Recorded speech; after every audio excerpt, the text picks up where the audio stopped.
భారతీయ సినిమాకు, మరీ ముఖ్యంగా దక్షిణాది చలనచిత్ర పరిశ్రమకు ఎంతో చరిత్ర ఉంది. 100 ఏళ్లకు పైగా కళారంగం వెలుగుతూనే ఉంది. ప్రపంచ సినిమాతో పోటీ పడుతూనే ఉంది.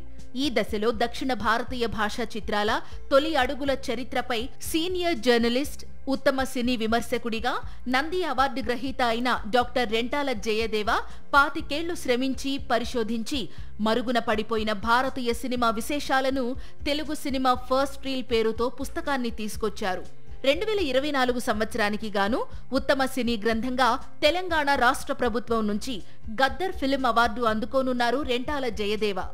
భారతదేశంలో సినిమా ఎలా వచ్చింది, మూకీల నుంచి టాకీలుగా ఎలా మారింది, ఆ తర్వాత తెలుగులోకి, హిందీలోకి, హిందీ నుంచి తర్వాత తెలుగులోకి, తెలుగు తర్వాత తమిళంలోకి, కన్నడంలోకి, మలయాళంలోకి ఎలా మన సినిమా ముందుకు జరిగింది అనేటువంటి ప్రస్థానం మొత్తాన్ని నేను ఒక పుస్తకం రూపంలో రాయడము, అది దాదాపుగా 25 ఏళ్లు దానికి శ్రమించడము, మద్రాసు విశ్వవిద్యాలయంలో మొదలుపెట్టిన పరిశోధన మొన్న 2024లో ఈ మన సినిమా ఫస్ట్ రీల్ అనే పుస్తకం కింద రావడంతో ఒక పెద్ద బృహత్తర ప్రయత్నం జరిగింది. ఆ పుస్తకానికి ఇవాళ తెలంగాణ ప్రభుత్వం గద్దర్ ఫిలిం అవార్డుకి ఎంపిక చేయడం, 2004వ సంవత్సరంలో తెలుగు సినిమాపై వచ్చినటువంటి అత్యుత్తమ సినీ గ్రంథంగా దాన్ని ఎంపిక చేయడం చాలా ఆనందంగా ఉంది. తెలుగు సినిమాకు 90 ఏళ్లకు పైగా చరిత్ర ఉంది.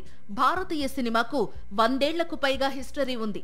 నాటి మూకీ నుంచి సినిమా ఎదిగిన వైనాన్ని ఈ పుస్తకం కళ్లకు కట్టింది.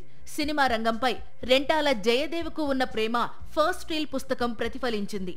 అందుకే తెలంగాణ ప్రభుత్వం నుంచి ప్రతిష్టాత్మక పురస్కారం గెలుచుకుంది.